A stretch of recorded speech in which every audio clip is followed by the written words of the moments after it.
Welcome to Unforbidden Truth. I'm Andrew. This is part one of a three-part interview with convicted child murderer Richard Allen Davis. Richard Allen Davis is known as a convicted murderer responsible for the tragic abduction and death of 12-year-old Polly Klaas in California in 1993. His case had gained national attention due to the circumstances surrounding Polly's kidnapping from her own home during a sleepover with friends. Davis was a repeat offender, having a long history of criminal behavior, which raised concerns about how he was allowed to be free. His actions sparked conversations about child safety and laws related to sex offenders. Davis's trial was heavily publicized, revealing the painful deal to Davis's trial was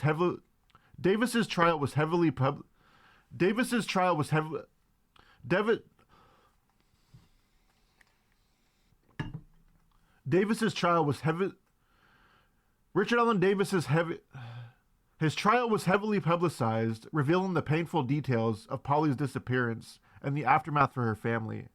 He was convicted in 1996 and received a death sentence. However, the case also highlighted issues within the justice system, as many people question how someone like Davis, a known criminal, had been able to commit such a heinous crime again. Polly's story became a catalyst for law changes aimed at protecting children and improving local safety measures. Richard Allen Davis became a symbol of the many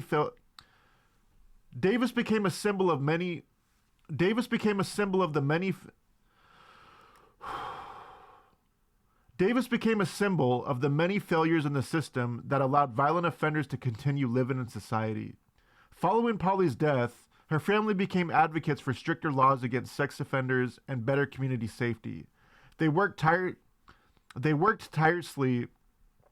to bring awareness to risks children face. They worked hard to bring awareness to the risks of children face. They had worked tirelessly to bring awareness to the risks children face and pushed for legislative changes, hoping to prevent similar tragedies from occurring. Their efforts have inspired many others to take action in their own communities to protect children. Today, the name Richard Allen Davis remains synonymous. Today, the name Richard Allen Davis remains synonymous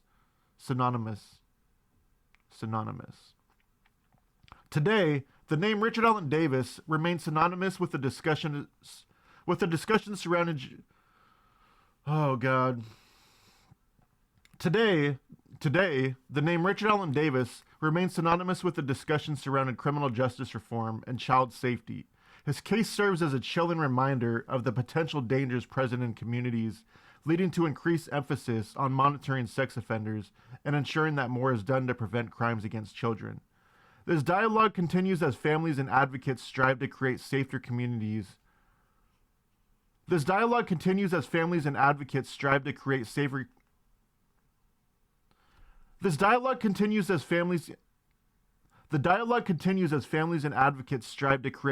environment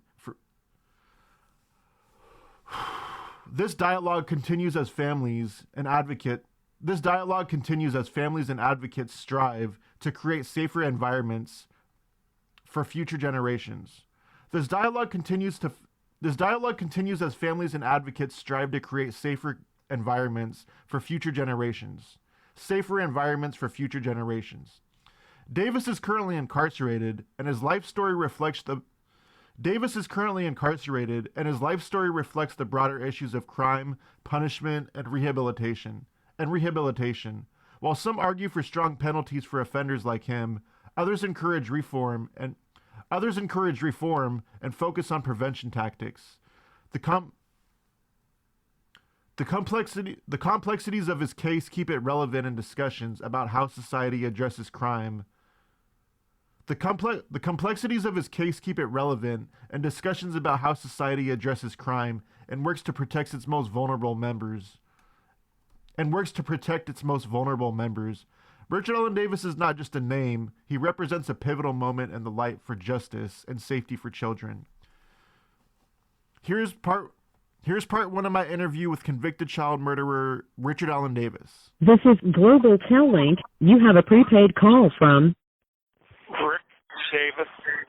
An incarcerated individual at the Ironwood State Prison, Blythe, California. Well, I go by Rick Davis in a deal, but my legal name is Richard Allen Davis, D11903. I'm still on sentenced to death. I'm not on death row. They knocked that out, but I'm down here at Ironwood State Prison, about 30 or 40 miles from Arizona. And I'm from San Mateo County, a little town up in the hills, Santa Cruz Mountains, called La Honda, in San Mateo County. It's where Ken Kesey and that guy that made LSD, I can't think of his name right now. Back in the 60s, they invited 500 Hells Angels up there and tripped them onto acid. This guy, Ian Wolf, wrote a book, The Electric Kool-Aid Acid Test. They had motherfuckers wandering all over the hill. That's just the background. Can you recall any positive memories that stick out to you from your childhood? Like anything good? Well, that there when I was 8 years old, living up. Well, that was that. But we grew up in South San Francisco. My dad had a forklift business down on the Embarcadero, and he did San Francisco, and he got on the waterfront. It got so good, he purchased some property up in the hills. That was our summer place, up in the San Mateo County, Santa Cruz, up above Woodside, Sky London, and you go over about 8 miles up from the coast. But I grew up in South City till about 5th grade. My parents divorced. My father got custody. He proved my mother unfit and immoral, and he got custody of all 5 of us kids. But this was in '65, and he said he wasn't going to make nobody live with him, so he lined us all up in the living room. I was 11. My other brother, he was 13, and the older one was 15, and I had 2 younger sisters, 6 years old and 4 years old. And they started with my oldest brother, and they asked him who he wanted to live with. So he chose my mother. My next brother, they asked him who you want to live with. He chose my mother. And every time I was growing up, every time they got in trouble, they'd always take their anger out on me. So I figured it was always getting in fights. So I figured if I go with my father, then I'm the top dog. You know what I mean? Since they're staying with my mother. So I chose my father. And my sisters, 6 and 4 years old, I don't know why they made them choose, but they followed me and went with my father. So all this younger one, during the separation, me and my 2 younger sisters used to go with my dad every weekend up to the property, and then he'd bring us back Sunday night. My 2 older brothers, they were in high school and junior high. They had all their friends and little knick-knack girlfriends or whatever. So, that's probably why they were staying there. But, yeah, we went up there. And then about 6 months later, my mother's full-blooded Indian, Northern Paiute out of Nevada.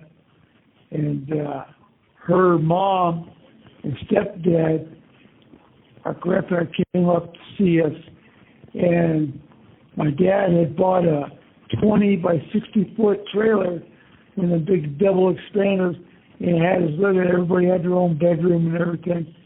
And I was doing cleaning, cooking, taking care of my sisters. My grandparents came up, and my grandmother told my sisters to do something. And my sisters looked at me, and I told them, no, you don't have to do it if you don't want it.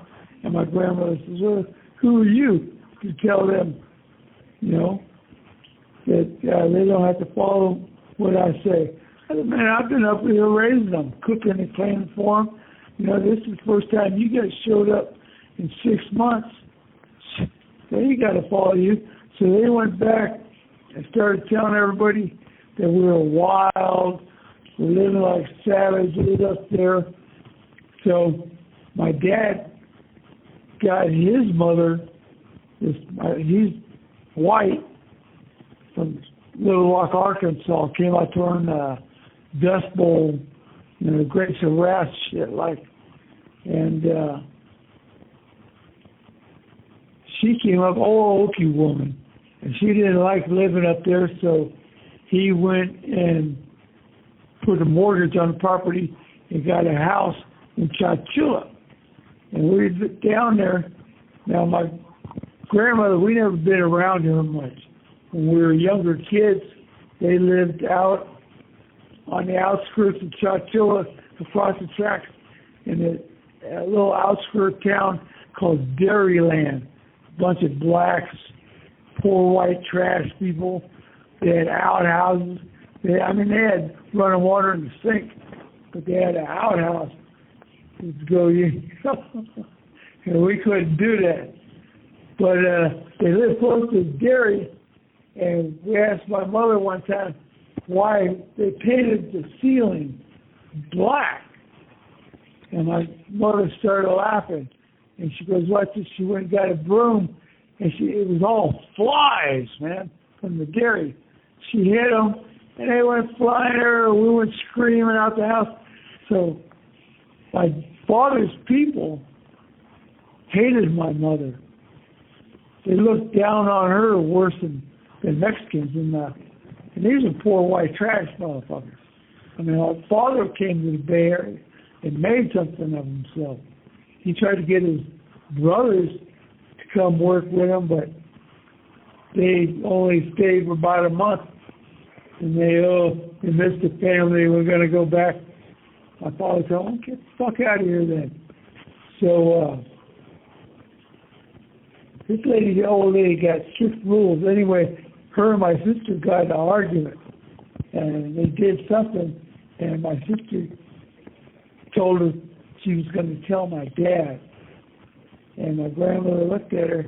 She goes, I'll stick a switch to him, too. My sister called her a liar. Little lady went and got a bar of soap, got my sister on the living room floor. My sister laying there, her teeth gritted tight. This old lady rubbing this bar of soap across her teeth. And I started laughing. It was funny. This crazy ass bitch jumps up, goes back behind the fucking stove in the kitchen, and gets this big old long willow branch and cracks me on the back of the legs with it. I told her, man, what are you supposed to hit me with that? Fun, she's doing meds. And she told me, don't be laughing when I said, man, that's funny. And she hit me again. Hold on a minute. Let me get my morphine. All right, thank you. I grabbed the switch out of this old lady's hand, tied it up in knots, and I threw it at her feet. I told her, don't ever hit me with this thing again if I ain't done nothing. And she was shocked. I guess no kids, my dad, his brothers, sisters, my cousins, later in years, nobody had ever grabbed the switch out of her hand like that. And she was shocked.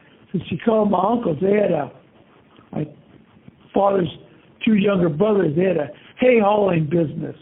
Big old motherfuckers. And they come down and get me out in the garage and tell me, I shouldn't have grabbed that out of their mom's hand.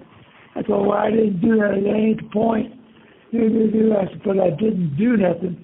And she hit it. That ain't the point. And said, you know what? We're going to let your father deal with you. So anyway, you'll like the story. My dad comes down on the weekend, brings a bunch of groceries for us, and my grandmother tells him what I did. So we're in the living room, and he comes up, gets me up by the wall, and he tells me, "Are you a tough guy, huh?" I tell him, "A tough guy? No, I'm not a tough guy." He goes, "Yeah, you think you're a real tough guy." He grabbed the switch out of my mother's hand. I said, "Well, she hit me with it, but I didn't do nothing." He said, "That ain't the point." He said, "You don't never grab nothing out of her hand." I said, "But she hit me with this thing, and I didn't do nothing." And he started getting mad, so he starts poking me in the finger with his finger in my chest, telling me, "You don't never grab nothing out of my mother's hand. If she wants to beat you with a 2x4, you're going to stand there and take it." I told him, "But I didn't do nothing, man." And he got mad, and he punched me right in the chest, and I went right through the wall. I was laying in my sister's bedroom, looking up at him through the hole in the wall, and I jumped up. I got the fuck out of there. He had to leave Sunday night, but later on, she used to smoke bugler when she rolled it herself. They said she's all oaky bitch. So I took a 22 bullet, I popped the lead out, and I rolled a couple of cigarettes, but I put gunpowder in them and roll them up and set them on her tray. She's got about 8, 10 cigarettes there. I was watching TV, smoking cigarettes. I'm sitting on the end of the couch, and I'm watching her, waiting for her to grab one of those with the fucking gunpowder, right?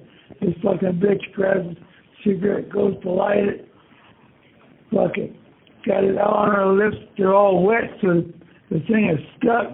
It's what they call nigger lipping. And this fucking cigarette, whoosh, starts burning up. She starts slapping at it, trying to get it out of her mouth. And I had to help myself and bust up laughing. We were shocked. She didn't know what was going on. So that was, go ahead. That was it. You asked for a memory. That's one of the good ones. Okay, so that was a good memory. What about any negative memories that stick out to you from your childhood? Isn't that sort of negative? Getting punched through the wall? Something for getting hit with a switch when I didn't even do nothing? Sure, I was wrong grabbing the fucking switch. Okay. Later on, me and my sisters go back up to La Honda. We're living back up there. So Friday, my father comes home from work. As long as the trailer's clean, he'd give me 10, 15 bucks. I go down with my friends, and I come back Saturday morning. Now, my sisters get stuck. You know, they're playing cards. Hey, fuck, I clean and take care of the fucking people. So one day my dad comes pulling in Friday night, and my younger sister just starts crying at the table. I told her, "What's the matter?" She told me, "I'm going to tell Dad you've been beating me all week long." She goes, "You ain't going nowhere tonight, right?"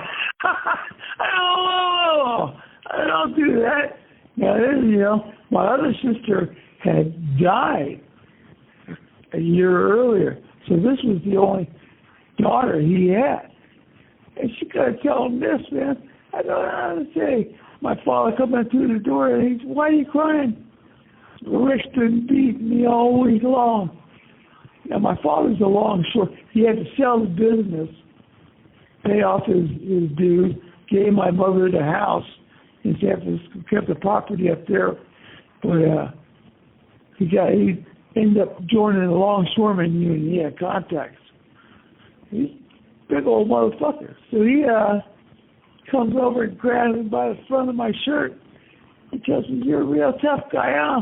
And he backhands me across the face. Fucking knocked my jaw in a joint. I couldn't talk. My sister panics. She jumps up and starts telling my dad, I lied. He didn't hit me, I lied. My father looking at her like, what the fuck? Did you tell me something like that? And my fucking jaw knocked. I told me I need to go. Wrote it on a piece of paper. I need to go to the hospital. And they had Kaiser through the union. So we go down Kaiser in Redwood City, and the doctor put his fingers under my jaw, and he pushes up real quick and pops them into it. He said, later on tonight, probably when you're sleeping, it'll pop fully in. So, but he tells me, hey, what happened? I told him me and my sister were playing, and my sister tripped me, and I hit the end table. And he goes, nah. He says, I know what happened. He says, if you want, we can put him in jail. Talking about my father. And in my mind, my sister did it. She instigated this shit. So I gave him a break. But I got my sister back later on. So, is that a negative? Besides punch through a wall and being backhanded and being hit with a switch, did you suffer any other type of childhood abuse growing up? Well, with my mother, when I was younger, that's how he got information to, now check it out. I was 4 years old. My other brother was 6. My oldest brother was 8. My dad smoked Cool cigarettes. My mother smoked Lucky Strike. You know, it's like Camels. It's what they call the Mean Girl cigarettes back then. This is, I was born in 54. I was only 4 years old, so this is like 58, 59. So my brother grabs a pack of cigarettes. We go out, he tells us, let's go out in the garage. We're laying out on the cement, and he's reaching the cigarettes and lighting them off the water heater and passing them, and we're pumping on them, talking like our mother and father, you know, playing around. My mother comes out and sees it and fucking nuts up. Get in the kitchen, hey. Fucking man, we get in there. She goes, get the plate. She dumps all these cigarettes out on the plate. Gets my brother, oldest one, and tells him, start eating. She says, you want to mess with cigarettes? Start eating. And my brother, he ate about 3-4 cigarettes, started almost throwing up.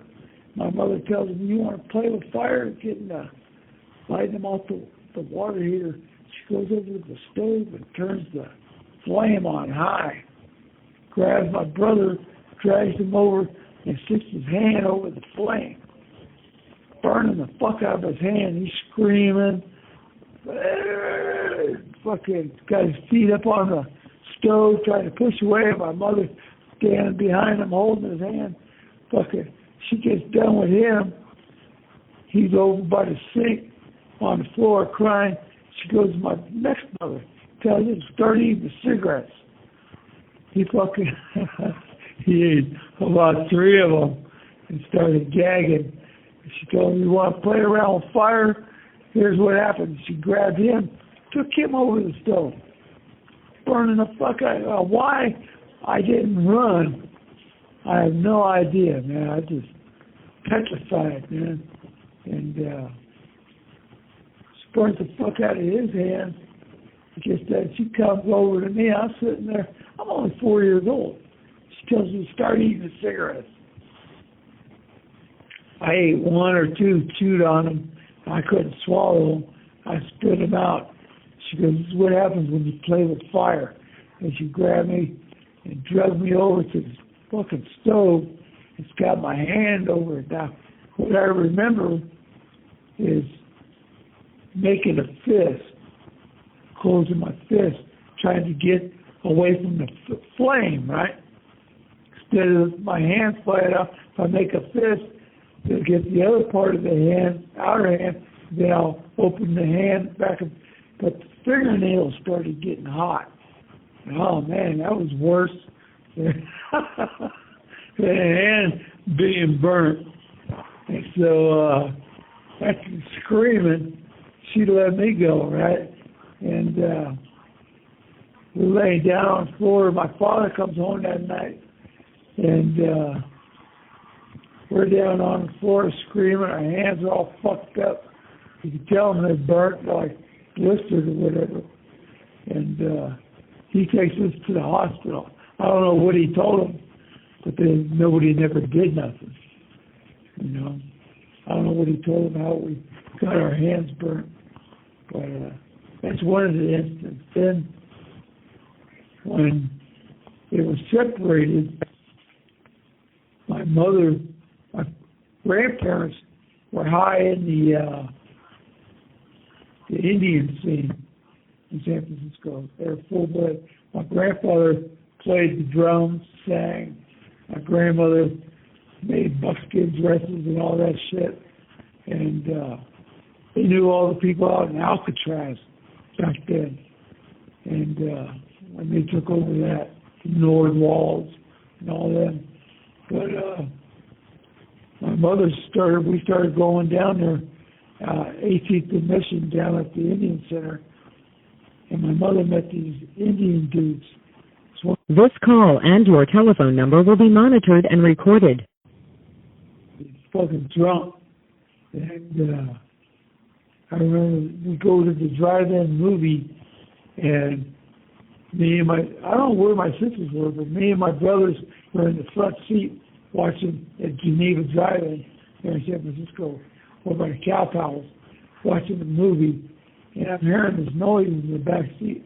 I go to turn around to look, and my brother next to me, not the oldest one, but the next one, Don, he tells me, watch the movie. And all right, I watch the movie. I'm hearing all this fucking noise, weird-ass noise. I fucking turn around and look, and my brother was busy watching the movie. Yeah, this dude, they're both butt-ass naked. This guy got my mother on the back seat, on her back, with her fucking knees pinned to her ears, and he's pounding away at her. Oh, man. My brother grabs me and tells me, watch the fucking movie. Don't be worried about what they're doing. Huh? So, hey, being a kid, hey, I told my father about it, man. So my father used that in part of the divorce proceedings. That's how she was found. That, and there was other instances found immoral, you know. So there's a few other instances like that. So besides the abuse that you suffered growing up, was there any other type of trauma that you witnessed or that you went through? Well, just when we went down to Chowchilla 7th grade. I go down there to Chowchilla, and I start school down there.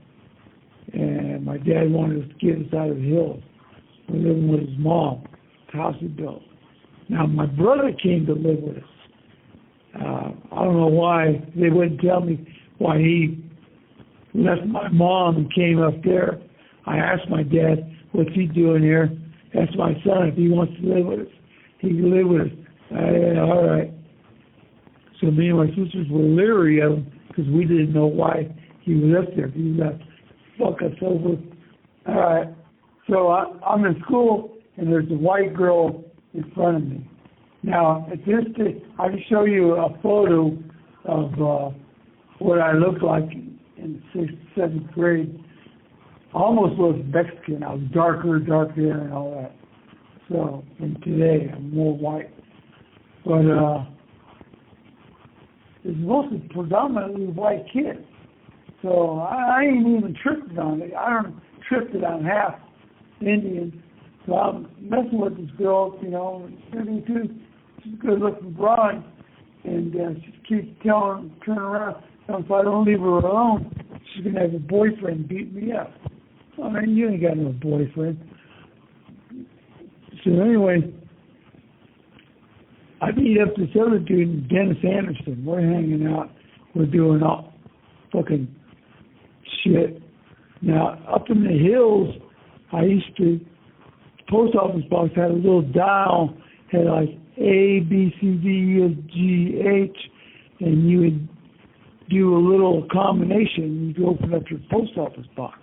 But I found if you turn the handle and turn the dial, the box was open. So I was going through people's mail, getting their stuff, finding money and other stuff.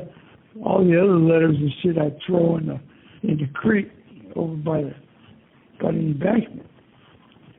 So then I get down there in Chowchilla, and I see these big metal mailboxes on the corner, some corners of the street.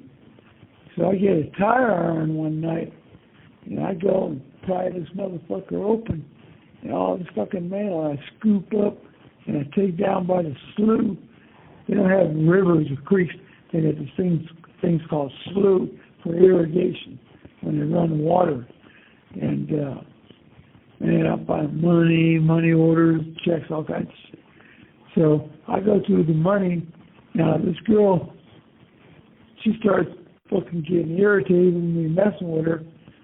So one day, this white kid in the class turns out on the yard, tells me on the playground, it tells me I'm Mexican trying to be white. I thought, what do you mean Mexican trying? I said, I ain't no fucking Mexican. My grandmother hated Mexicans because of the way they looked at Indians down in Mexico. So she inbred that into. So anyway, this dude tells me, I said, man, my last name's Davis. I ain't no fucking Mexican. I said, I'm half Indian and half white. So Indian, I said, yeah, cowboys and Indians. So then these kids start running around, fucking running around doing that shit. I get irritated, so we start meeting behind an alleyway in the school after school. We start fighting. I got about 10 fights. I think I won about 7. I lost a few. But I go to fight this one kid doing this shit, and here he got this big old dude with him. I guess his older brother, like a college motherfucker. And his thigh was as big as I was. I guess he's a wrestler. Anyway, this guy telling me, we ain't going to fight, we're going to wrestle. I ain't wrestling, we're here to fight, man. Put your fucking hands up. No, we're going to wrestle. And I got this big old dude. My brother's going to watch and make sure, man, I'll beat you back here tomorrow. So I go home and I get the fucking choker chain for the dog. And I take it down to my uncle. He's a mechanic at a trucking place right down by Highway 99. So I go down there and I'm looking around. And, when they balance tires, they got them lead weights. But for semi-trucks, they got the big old fucking weights. So I tap the rings on the end of the choker chain to an oblong, and I take one of the big, long, angled weight, and I clip it on there so it fits in the palm of my hand. And then they got these big, heavy-ass glob weights, like about 2.5 ounce, 3 ounce.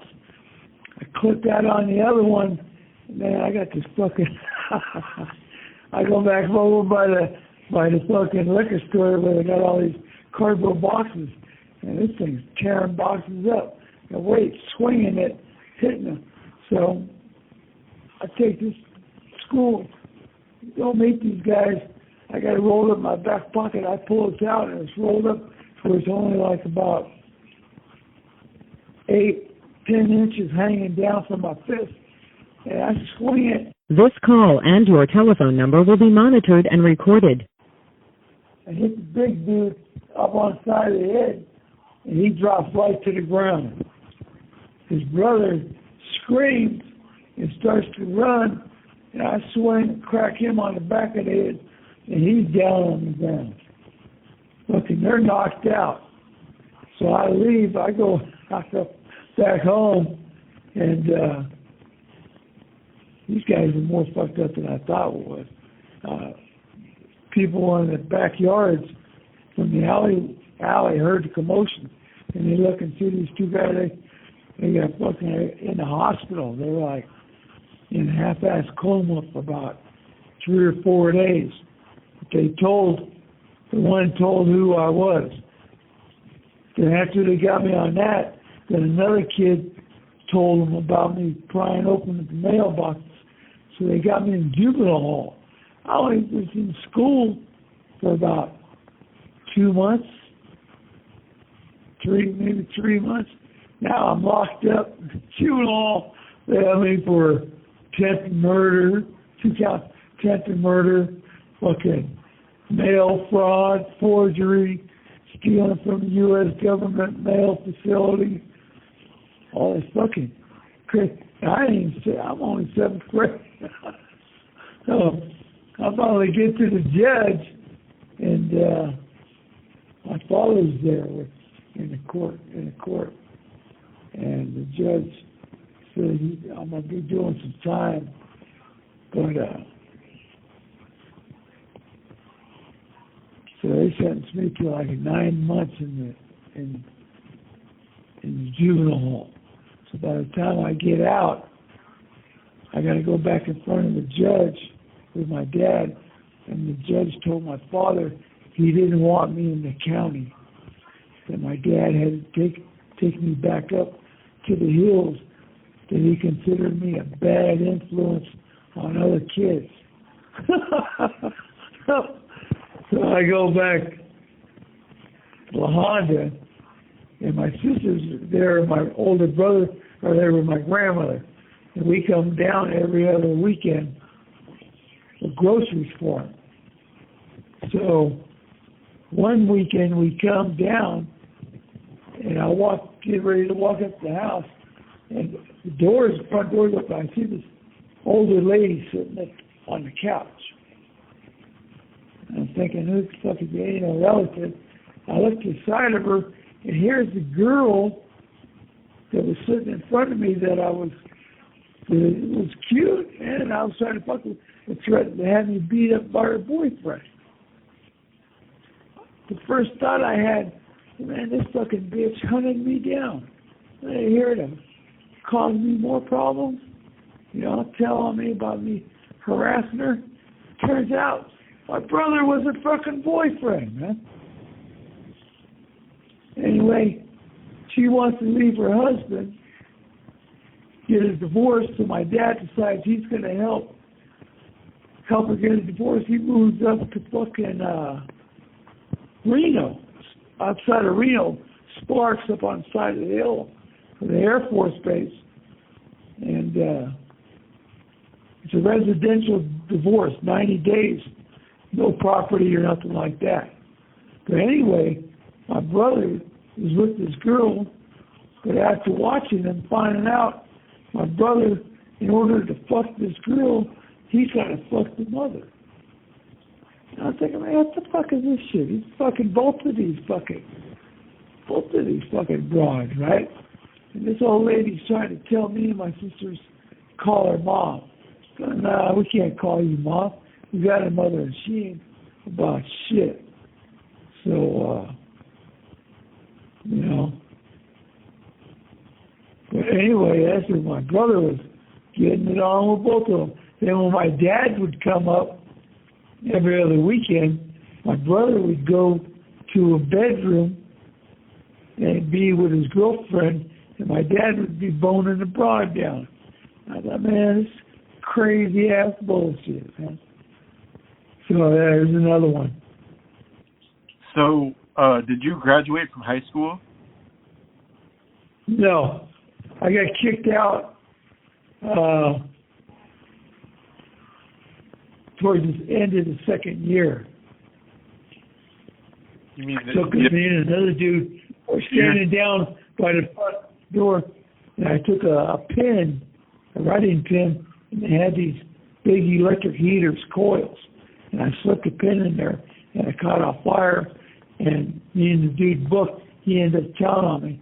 Anyway, the principal calls me in the office. He tells me, look, as far as you're concerned, school's out. You're going to, right? No, I ain't going to write you, Dad. Just stay out of here. Go on, school's out. So, in the following year when I tried to come back, he told me they didn't have to take me. So I was all fucked up. No, I never graduated. I got a GED. I was in jail in 1973. So besides what you spoke about earlier, the attempted murders and the other crimes that you were arrested for as a juvenile. Oh yeah, well they came back. They woke up, right? They were out for about 4 days. That's what they charged me with at first, was attempted murder. Then it was just assault with a deadly weapon, because the judge was holding this thing up in court. He was looking at my father, and he was telling me, "Look at what your son makes. Look what he spends his time doing." And my father's looking at this shit, and he's looking at me. It looks to kill. I was glad I was in jail. I wasn't going home. He beat the fuck out of me. And knocking through the wall wouldn't have been nothing. But yeah. But he had to end up paying for the mailbox. This call and your telephone number will be monitored and recorded. So now what? So I don't know if you were an adult or if you were a juvenile at this point, but at one point in time you were suspected in the death of a woman you had been partying with. Can you tell me about that? Yeah. I got when I got out of the Army. Marlene Boris. Yeah. I was living with a girl named Cherie Urquiza. She was the same in school, same grade as me. She was, I think, 2 days older than me. But anyway, or younger, something like that. But anyway, we were going downtown. We were living on my dad's property. And Marlene was sitting down there. And she goes, "Hey, you guys want to come to my house and drink some champagne?" Yeah. You know, so we go up there. It's just us three. But she don't have champagne. She got cold duck. It's like a cheap champagne. So we're drinking this. And then 2 other girls show up, Vicki Walsh and Lizzie Broke. We're cutting it up. But anyway, she shows me her dad's guns. Her brother's in a hospital, fucked up from a motorcycle accident. And I guess her mom made her feel real bad, and she killed herself. But the parents couldn't deal with it. So since the cops found my fingerprints on the guns, you know, the parents wanted to think that I had something to do with her death. Yeah. But so she had shot herself? Yeah. She had one of them 30-30 lever action, but the short barrel one, I guess they put in the side, you know, for the saddle, because most guns are so long, they make them so you can't reach down and blow your brains out, right? But this was short. She wanted to party because she was joining the Navy. Her family was Navy people, her dad, her brothers, all that. So that's why she wanted to party. So we go up there, and her older brother, one of her older brothers got in a motorcycle accident. He was at the hospital in San Francisco or Redwood City, all fucked up. And her mom called, and we're there. And she's in the kitchen talking to her mom. I guess, "Mom, you know, your brother's here. You're there partying, having a good time. Your brother's here all fucked up." So anyway, she had planned it out. She had wrote a bunch of suicide notes to her parents and brothers and all this shit. But anyway, before she did that, she's showing her dad had one of them big old 10 gauge. You ever see a 10 gauge shotgun? It's got a brass shell. Yeah, big old fucking thing. But she's showing me that, the 30-30, and I'm handling it and giving it back to her. So when we go up to get some weed, coming back, I said, "Well, you know, her mom's going to be home." So we called her name, "Marlene." No answer. I told her girlfriend, I said, "Go up there and make sure she's all right." I don't know if she passed out or what. The broad goes in the door and she comes running out, screaming, I think she's dead, I think she's dead. You know, I'm like, what? And fucking she comes running downstairs. Oh, sit down, what the fuck? She goes, I think she's dead. I said, hold on, man. So I go up there and I open up the front door and look, and here's a body laying there. And it looked like somebody took a hacksaw blade in the middle part of the nose, you know, from the nostrils up to the mid part of your nose, cut straight back, a smooth cut. Her eyes and everything was over by the TV. There's the dome with the head with all her hair on it. And up the ceiling, I'm looking, and there's fucking brain, grease shit everywhere. Oh, man.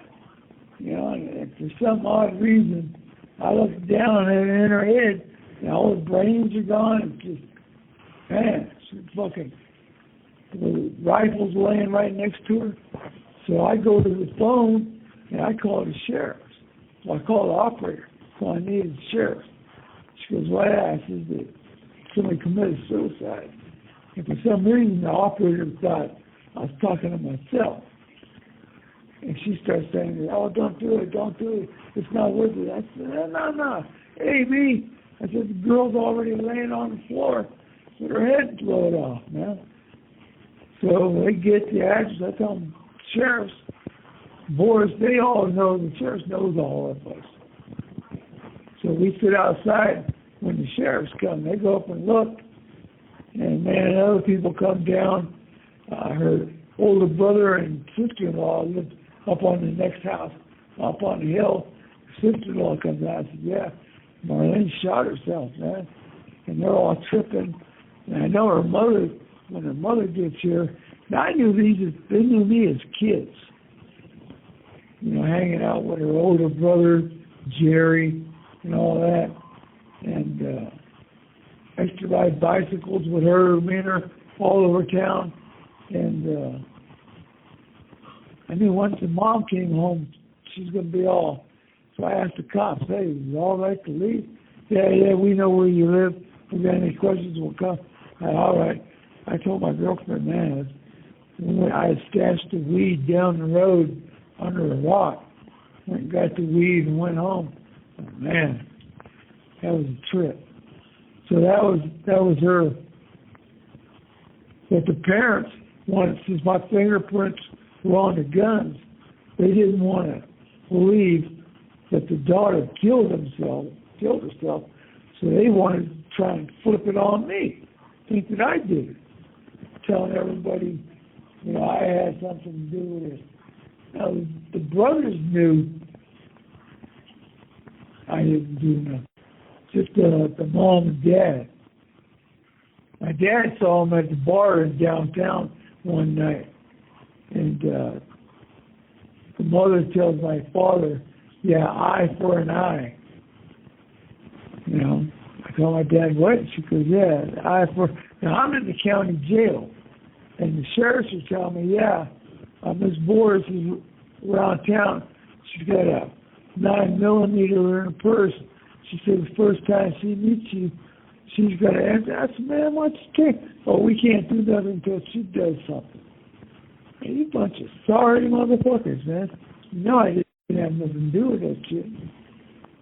But yeah, she didn't want to believe. So let's talk about all the criminal activity you committed as an adult prior to the murder of Polly Klaas. Can you walk me through every single charge and or conviction as an adult you picked up? Talking me through each charge and how you caught them. First started with burglaries, burglarizing houses. A lot of summer homes up there in that town I lived up in, La Honda. And burglarized a lot of them. More high-priced houses up on top of the hill. Woodside, Skylonda, you know, Shirley Temple Black and all of them. Got some nice houses up there.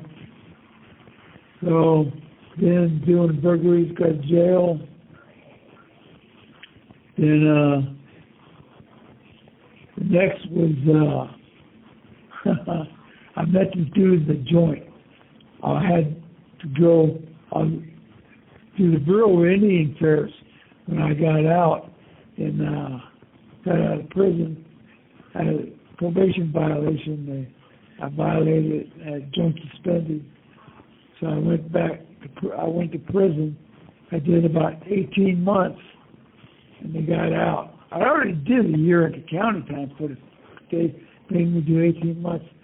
So I get out. To get a job, I hooked up the Bureau of Indian Affairs. They sent me to Alameda County over in Oakland.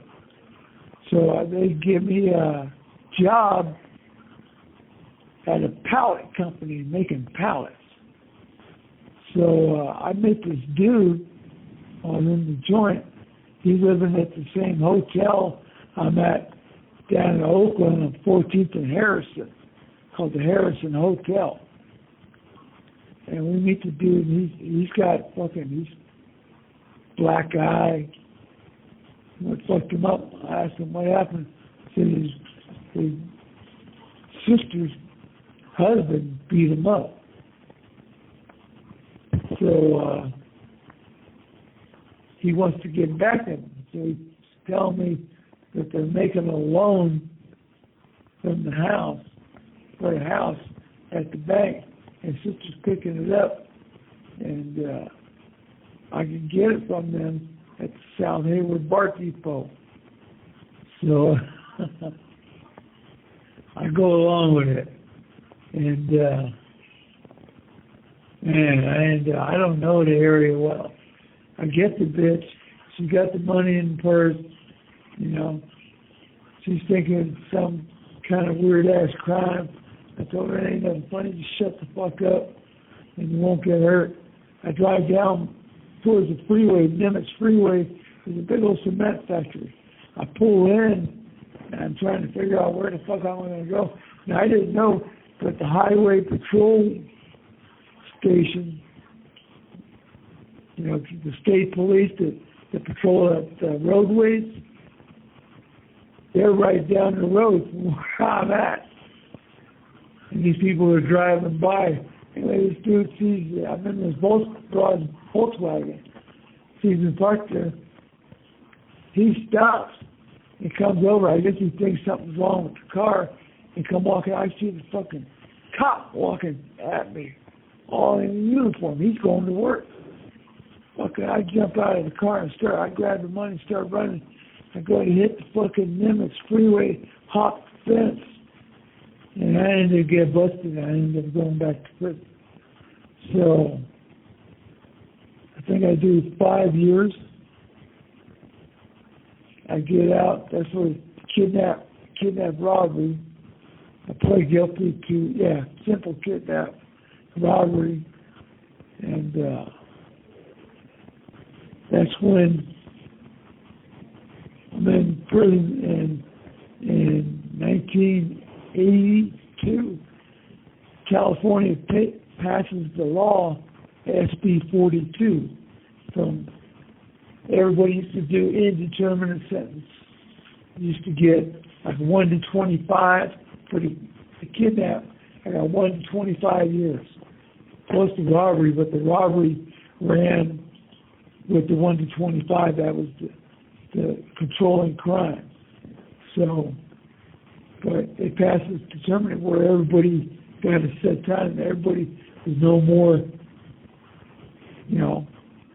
6 months to 10 years. It was all a set time, set years. So when that passed, we didn't have to go to board anymore. Everybody used to have to go to the parole board to get released. And they're always telling you they want you to do this and do that, go to groups and all this shit. I try to go to these groups, and all these dudes are crying about how they're, crying about life, and I fucking hear this shit. So I quit. So I was going to the board under the old law, but I had a date under the new law for March 2nd, 82. So I go to the board, and I asked them for a 90-day kick-out for Christmas. They told me it was up to them. I'd never be getting out. So I just got up and walked out because I had a date under the new law for March 2nd, 82. But as long as I didn't do nothing, I'm getting out of there. Fuck you motherfuckers. So I walked out of the boardroom. And I get out. I had that Indian money, got the land settlement from the reservation. I got about $8,000. I got about $7,000 in my pocket. I put the money in the bank, Bank of America. My father picked me up. And he never picked me up from jail or nothing like that. Found out he wanted to borrow some money. That's why he come pick me up. So anyhow, I go used car lots in Daly City, and I buy a used car. I'm going home, and I pull up to the stop sign and going up to the hills, and it's on 280, and we're under the free highway, and we're at a stoplight, and I hear this.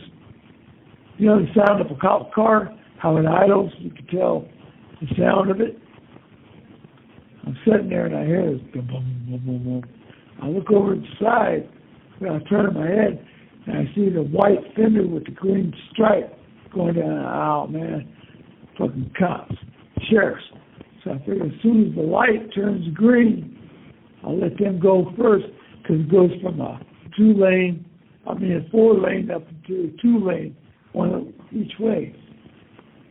The light turns green, and I'm sitting there, and I'm waiting for the motherfuckers to go. And they already recognized me. They knew me from us. So I pull over under the overpass. I go to pull up, so I let it right outside of me to hit the siren. Boom! Pull me over. I get out. I'm sitting there, turn the engine off. This guy's walking up to his partner standing on the outside on the curb with his hand on his fucking gun, like he's getting ready to draw on me. The cop tells me, hey, Davis. I said, hey, what's going on? He's license registration. I said, well, I don't mind getting it, but I see your partner back there with his hand on his gun already. I'd rather just get out of the car and let you guys get it, you know. He said, all right, get out of the car, put your hands out, open up the door, go get out. I go and stand back the car. His partner goes up and starts tearing the car up, fucking pulling the seats out, back seats. He's telling me, so what are you doing? You just got out, huh? I said, yeah. He said, yeah, we got a notice about you. Yeah, see, and like I said, growing up in that town, I used to do all the burglaries. A lot of these people got friends, you know, and possible relatives. You know what I mean? So, you know, a lot of them got a hard on for me. That was part 1 of my interview with Richard Allen Davis. If you would like to support the show, pick up some merch at unforbiddentruth.org. You can pick up a coffee mug, a t-shirt, a tank top, or even a sticker pack. Thank you for listening. See you on the next one. Unforbidden Truth.